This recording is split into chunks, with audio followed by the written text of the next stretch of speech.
Today, inshallah, we're going to continue the remaining part of the standards topic. So basically, we started started to talk about Dicom and its properties.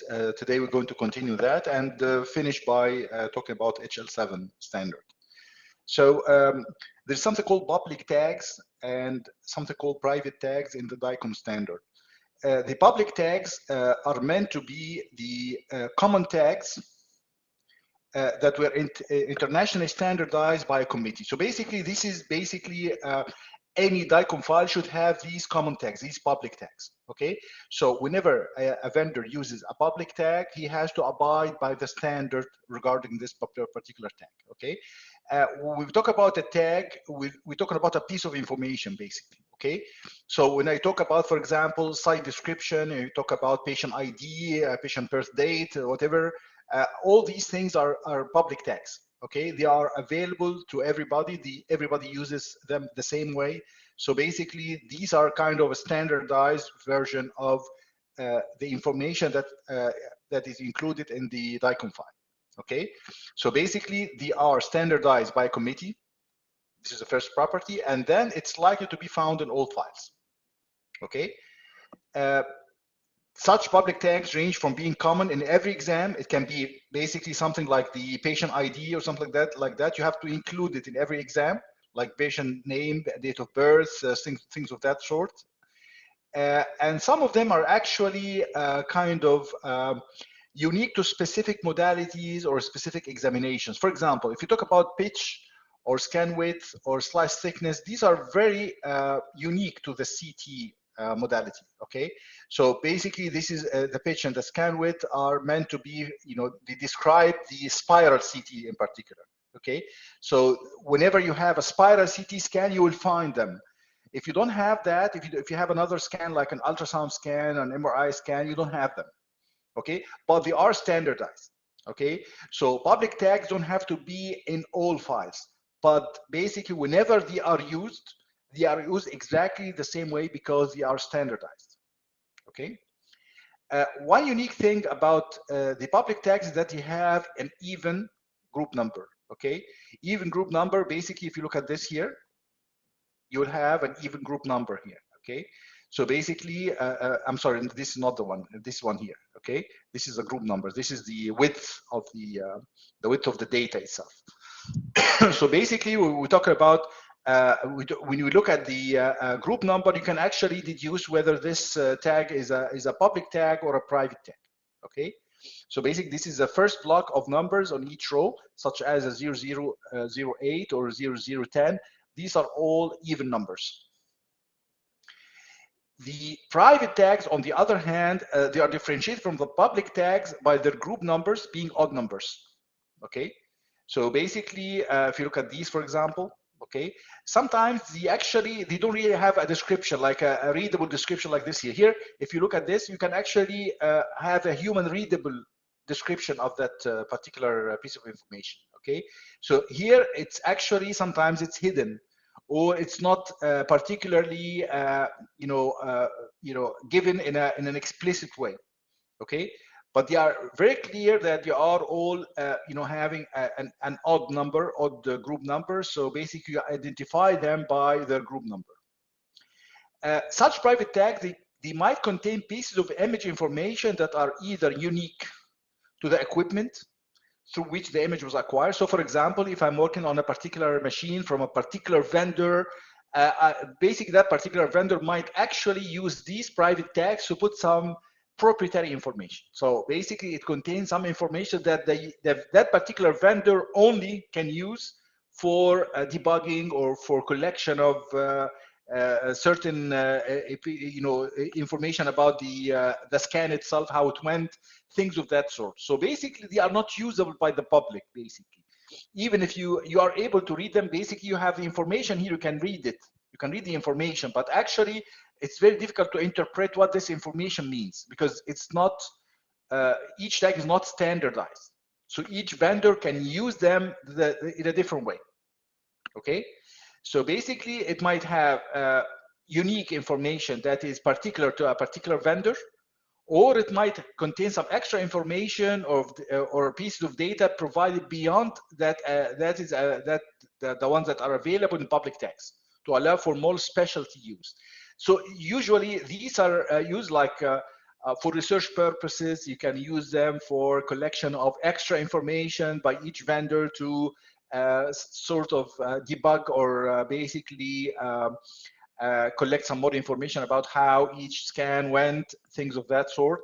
So they do not particularly need to be interpreted or basically read and understood by the public. Okay, so basically they are meant to be proprietary information. Each vendor can decide what to put in there and how the format will be, and basically they can only then can read such private text. This is okay because usually some vendors like to have some more information that would help them actually improve their products. But the only one problem that you might find with private tags is that they might be used to create what's called vendor lock-in. Do you know what vendor lock-in means? Vendor lock-in means that basically if you have certain softwares that rely on these private tags, then basically if you use that, if you're trying to read the same image by another reader, you might have a problem reading these private tags. Okay, so for example, if I have certain information related to the way the reconstruction occurred, or the error in the reconstruction, or how much time the reconstruction image reconstruction took to provide the final images. Okay. This might be actually readable by the software of the same vendor, but if you use another software, you might not be able to get that. Okay, so this might be useful for some research. Basically, if you're trying to do some kind of a real-time acquisition protocol, something like that, you might actually need to get that information from the Dicom file. So basically, this might be, it's not necessarily like that, but actually it can be used to basically allows some vendors to give their software an advantage over the software from other vendors, which is not good actually. Okay, but generally you don't really need that. If you're talking about the clinical use of Dicom files, I don't think it's going to matter that much. Okay, unless you're doing research and you're requiring some extra information about things that might not be of interest to the clinicians. Okay, for example, like technical information that might go beyond what is required by the clinicians to make the diagnosis. Then basically you don't really care if you can read the private tags or not. Okay, but it's very useful to have something like this because sometimes some vendors like to have some extra information to help them improve their products and services. So basically this is actually good to have. Okay, so basically here we have public tags that are standardized, every vendor has to use, everybody can read, everything is exactly the same way. And we have the private tags that are kind of free for each vendor to interpret and design, or to include whatever they want in there. So basically, it depends on each vendor what they want to use, what they want to do with the private tags. They can actually design the private tags to do whatever they want. Okay, so basically, we just need to be aware that there are public tags and private tags, and you can discriminate between them according to the group numbers. As we said, if it's even, then it's public tag. If it's odd, then it's a private tag.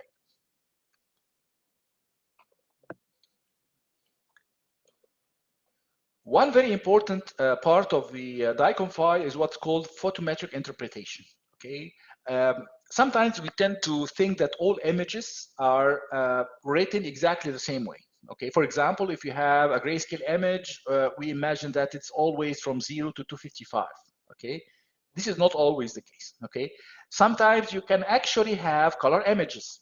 Okay, sometimes you have, like for CT, you have CT numbers. CT numbers go from minus 1024 to maybe up to 4096, for example. Okay, so it's very wide. It's much wider range for an image data, basically. So basically, not all images, not all digital images are captured solely in grayscale. This is one very important thing that you have to take into account. Please don't think about medical images as X-ray, ultrasound, CT. You might actually have skin images that are just, like photographs, basically. You might have microscopic images. You might have some kind of, what's called, sometimes you have microarray images that are used for genomics, for example, okay? So basically there are so many different kinds of images, okay? So they are not exactly the same, they are very different, okay? So basically it's very important to relate how the image would be displayed from the numbers given in the Dicom file. Okay. For example, if I have an image that was given from 1024 to, for example, to 1024, just imagine that it's like this. Okay. How are we going to display this? How are we going to display the negative numbers? Okay. What do they mean? Okay. So basically, this is what's called the photometric interpretation. How are you going to interpret the numbers here, and relate them to what will be displayed on the display itself? Okay, how we're going to display the images from these numbers. Okay, so if you have an image from 0 to 255 and another from minus 1024 to 1024, you have to be able to display both correctly. Okay, so basically, even when the images are in grayscale, basically both these are grayscale, by the way. This is not colored, by the way. So, okay, if you have a colored image, then you might have actually 3 of these. If you have 3 of these, then it's color.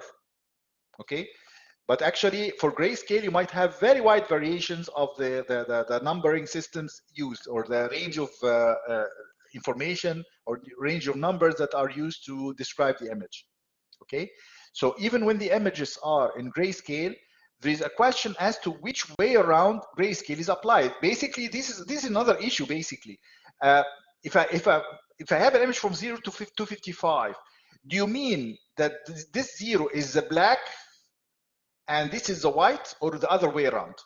Okay, surprisingly, actually, this was actually one problem that actually happened in the world, like 2013. It's actually not very far away from, it's like less than 10 years ago.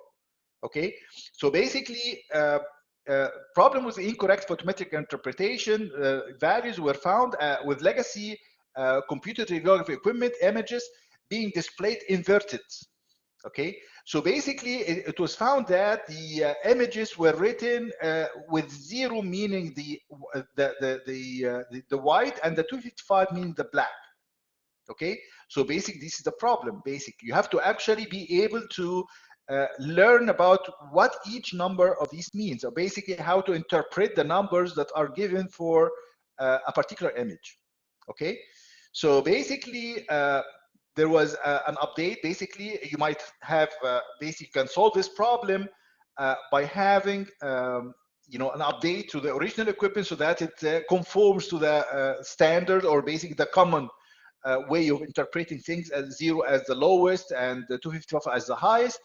Or sometimes you have photometric interpretation values that are added to the Dicom file, which basically can be either monochrome 2, which means that the lowest pixel value is displayed black, or monochrome 1, which means that the lowest pixel value is displayed white. So basically, this is one of the fields that you may find in Dicom files to basically help you interpret exactly what the numbers mean.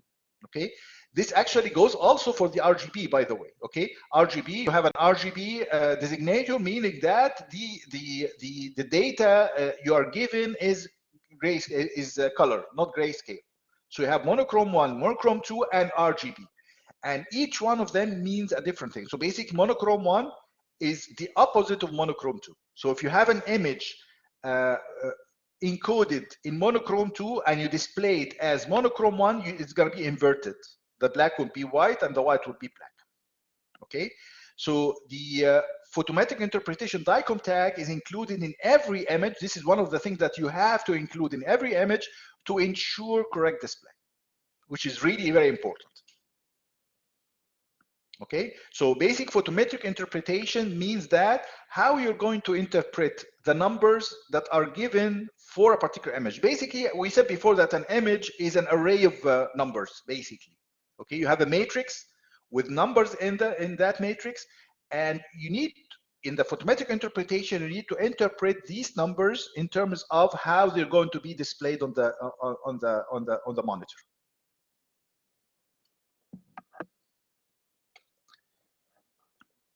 In many cases, you have to view the Dicom images outside of your picture archiving communication system. So basically, you have to be able to, you have a particular reader that is available to the referring physician, for example, or even for the patient if he wants to look at these images, or basically anybody basically who has the data should be able to read the Dicom files. So basically, to view the Dicom files or the Dicom images away from the original PACS viewer, okay, the original PACS viewer definitely will allow you to do a lot more than anything else, basically.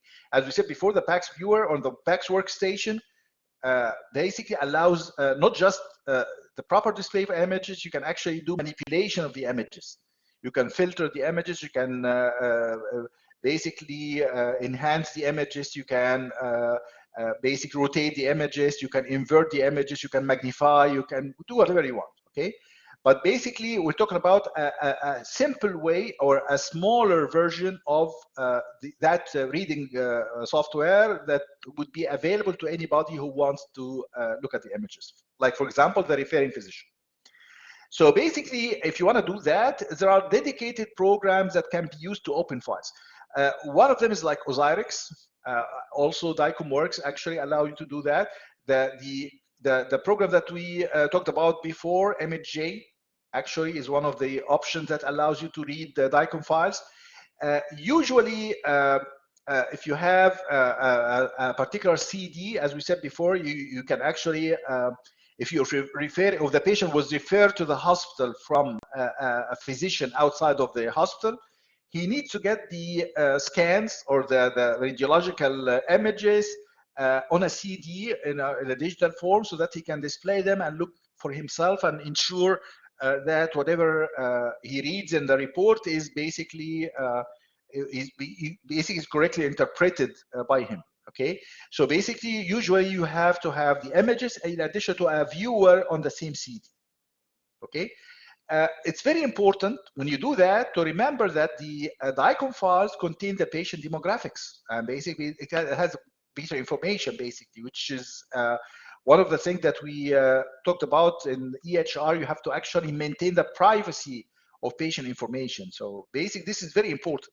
It has the patient demographics, has the episode details embedded within the header information. Basically, all the tags that we're talking about actually they contain all the patient about all the information about the patient there. Okay, so basically, sometimes you use the Dicom files as a teaching tool, as teaching cases. Okay. For example, if you have residents, medical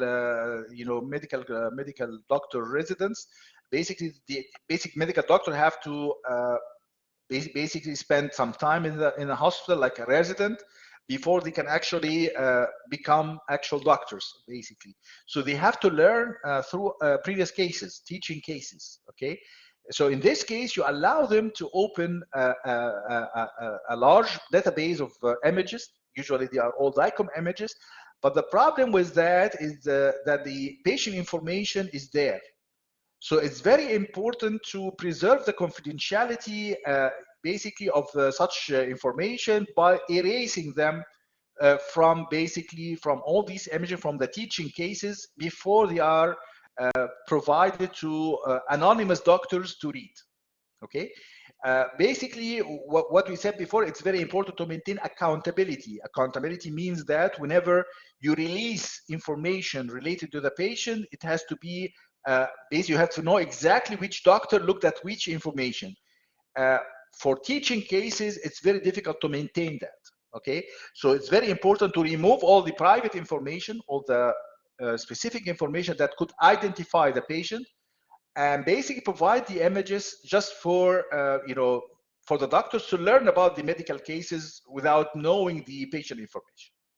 Okay, Sometimes you can actually add some information about the history, patient history, but actually you cannot identify the patient. You have no way of knowing the patient name or ID or whatever, so that you can actually get the experience of learning the case with its medical history, but without identifying the patient himself. Okay. So basically, if you have some information like this, you might actually, if you want to preserve the information, might actually put them encoded in private tags. And basically, if you if you don't really care about such information, you can just basically use automated anonymization techniques. Automated anonymization meaning that you take the image file, you take the Dicom files, and basically blank all the tags that are that have patient identifiable information. Okay, so basically this is very important. As I said before, in the daily practice, the images viewed away from PACS environment are typically presented on what is known as offline media, like CD or DVD. Sometimes you can actually put them on flash drives, and usually include with them, you include a viewing application, and sometimes you put some other files that might be of relevance. Okay, it depends basically on whatever was done. So basically, if the patient went to the hospital and did some lab analysis and put some, or basically get some radiological studies, things of that sort, you might actually put all of them on a certain CD. Okay, so basically it might include some extra information in addition to the Dicom files. But the most important things related to the Dicom standard basically is that you have to have the Dicom files themselves and a viewing application, a Dicom reader, basically. That is basically on the CD itself, so that the doctor doesn't have to download a certain application to view the file. So basically, whenever you click on the icon for the Dicom reader, basically it can work directly from the CD. You don't have to install it. Okay. It's very important to know that the Dicom files, basically, usually you have to think about the study as not just one image. Basically, you have many images. And these images are organized as patient, then study. Study means that a particular investigation. For example, if you're talking about MRI, you did T1 weighted MRI, okay? Or you can do another study for T2 weighted MRI. Or you can do a third study for diffusion weighted MRI, okay? So each study is a particular test or a particular imaging procedure that is different, okay?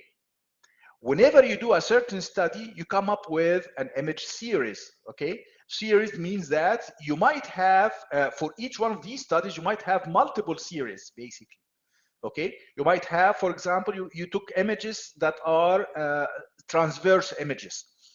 You took another series of images that are sagittal images. Basically, the direction of the slices are different, basically. So within each study, you might have multiple series. Each one of these series, okay, is a set of images. So basically, for example, for the first series, if you have transverse images, you have, for example, 30 images. So basically, you have to have a directory structure or a hierarchical structure that would actually arrange the images in this way. Basically, you have a main folder that is named by the patient name or the patient ID. Under that, you have multiple folders that each represent a certain study. Within each study folder, you have multiple series. Within each series, you have multiple images. Okay? So basically, you have to have that structure table formed. Otherwise, if you don't do that, the reader might not be able to actually assemble or relate the files to each other. So for example, if you want to study all the images in a particular study, if you want to, for example, look at the T1 weighted images, you want to look at the volume itself, you have 30 images, you look at them one by one, okay? If you don't have that directory structure, you might not be able to know which images are basically are the ones for that particular study. And it might be really confusing. It might need actually some manual intervention to know which files belong to which study, which is really going to be really messy. Basically, you have a lot of images. Usually for each study now, you have many images. So it's very confusing if you want to do that manually each time. So basically, this is one very important part that you have to make sure of when you actually put the images, when you put the Dicom files on an offline media. Okay, so this is very important. So basically, whenever you do that, you can import the study, and basically this study will be automatically recoverable. Okay, if you don't do that, basically you will not be able to import the studies as a hierarchy, as this hierarchy basically, which is extremely convenient for doctors, and you might not be able to automatically recover them, cover each image and relate it to its particular place in that hierarchy without manual intervention.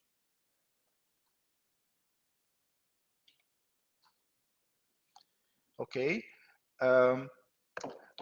I think we might take a 15-minute break for now, just to pray Al-Maghrib, inshallah, and then we come back and finish the HL7. Would that be okay? Yes. So we will meet after Maghrib, صح? Inshallah. Meet 7:15, inshallah. Okay. 7:15. Okay, great. Okay. Thank you. Assalamu alaikum. Thank you.